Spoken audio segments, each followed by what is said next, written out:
राजधानी के जेएलएन मार्ग की 200 फीट पट्टी को लेकर बड़ी खबर है। Green fire hospital private limited और जय जवान कॉलोनी तृतीय के आवंटियों को भूमि देने के मामले में फैसला। अब मामले में राज्य सरकार के स्तर पर फैसला किया जाएगा। जेडीए पूरे मामले को लेकर तैयार कर रहा है तथ्यात्मक रिपोर्ट। यह रिपोर्ट राज्य सरकार को भेजी जाएगी।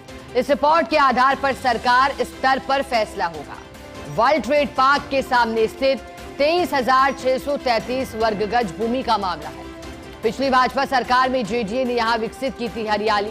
स्थानीय लोगों की है मांग, इस भूमि पर यथावत रखी जाए हरियाली। इसी मामले में एक जनहित याचिका हाईकोर्ट में लंबित है। मामले में लोक अदालत की ओर से फैसला किया था। इस फैसले के मुताबिक हॉस्पिटल को 17,433 वर्ग गज भूमि और आवंटियों को 6,200 वर्ग गज भूमि दिया जाना प्रस्तावित है। यह कुल 23,633 वर्ग गज भूमि 200 फीट पट्टी में है। यह भूमि जवाहरलाल नेहरू मार्ग की 200 फीट पट्टी में शामिल है। अधिक जानकारी देने के लिए एसोसिएट एडिटर अभिषेक श्रीवास्तव हमारे साथ जुड़ गए हैं।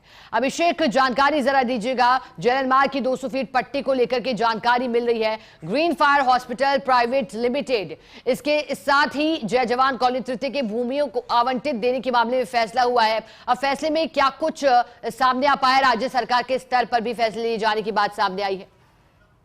देखिए शिखा, पूरा जो मामला है ये वर्ल्ड ट्रेड पार्क के सामने बेशकीमती जमीन है, उसका ये मामला है। वहां पर अभी मौके पर हरियाली विकसित की गई है, की हुई है जेडीए की ओर से। और जो स्थानीय लोग हैं, जो कॉलोनी के आसपास की कॉलोनी के लोग हैं, वो इसके खिलाफ है। भूमि आवंटन देने में वो ये चाहते हैं कि यहाँ पर हरियाली ही रहे और इस भूमि को किसी को आवंटित नहीं की जाए।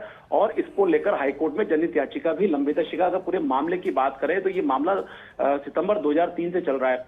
जेडीए ने 9 सितंबर 2003 को green fire hospital private limited को 17,433 वर्ग गज भूमि आवंटित की थी। और 25 सितंबर को, कुछ दिन बाद ही 25 सितंबर 2003 को इस फर्म को जेएलएन मार्ग ने इसी 200 फीट की पट्टी में 6200 वर्ग जमीन और दे दी। 1 अक्टूबर 2003 को जेडीए ने कुल 23,633 वर्ग भूमि का पट्टा भी फर्म को दे दिया। लेकिन जो जय जवान कॉलोनी तृतीय की जो आवंटी है रतन प्रभा जैन और अन्य आवंटियों ने जो जेडीए का ट्रिब्यूनल है वहां पे याचिका लगाई। और याचिका में उन्होंने कहा कि जो 6200 वर्ग जमीन है ये हमको ऑलरेडी आवंटित है, जेडीए ने तो गलत आवंटन किया है। इस पर जेडीए ट्रिब्यूनल ने भूमि के आवंटन के जो जेडीए के आदेश थे वो निरस्त कर दिए।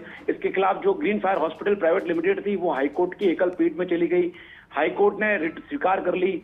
बाद में जो रतन प्रभा जैन है जो आवंटी है उस सोसाइटी की और अन्य आवंटी वो हाईकोर्ट की खंडपीठ में चले गए। और बाद में फिर ये मामला लोक अदालत में चला। और लोक अदालत में जो भी तीनों पक्ष थे, JDA, green fire hospital private limited और उस सोसाइटी के आवंटी, इन तीनों पक्षों की आपसी सहमति से लोक अदालत ने आदेश जारी किए। उसके बाद उस आदेश के तहत यह है कि ग्रीन फायर हॉस्पिटल को 17,433 वर्ग गज जमीन देनी है और 6,200 वर्ग गज जमीन रतन प्रभा जैन को देनी है।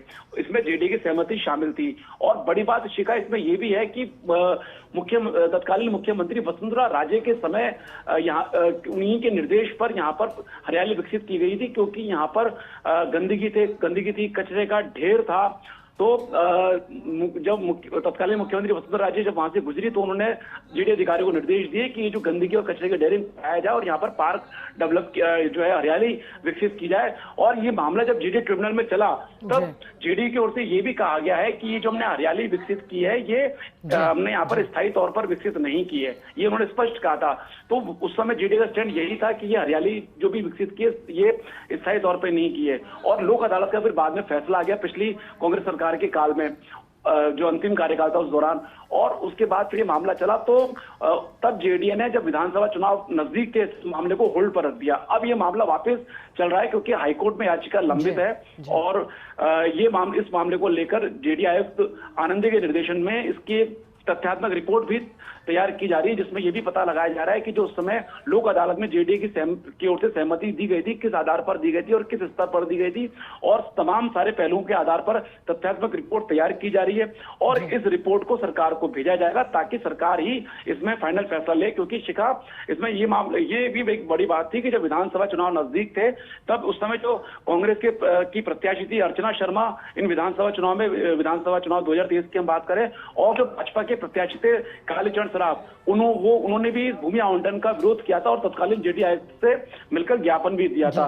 तो ये तमाम तरह के इसमें मामले हैं जिसमें स्थानीय लोग विरोध में हैं और हाईकोर्ट में याचिका लंबित है, उधर लोक अदालत का ही फैसला है। तो इन तमाम पहलुओं को देखते हुए जेडीए तथ्यात्मक रिपोर्ट तैयार कर रहा है और राज्य सरकार को भेजेगा और राज्य सरकार के स्तर पर इस मामले में फैसला किया जाएगा। जी बिल्कुल अभिषेक, इंतजार भी रहेगा तथ्यात्मक रिपोर्ट के सामने आने का, क्योंकि राज्य सरकार को फिर भेजा जाना और फिर मामले में आगे अगला कदम तय होगा। बहुत शुक्रिया अभिषेक आपका साथ जुड़ने के लिए, जानकारी के लिए।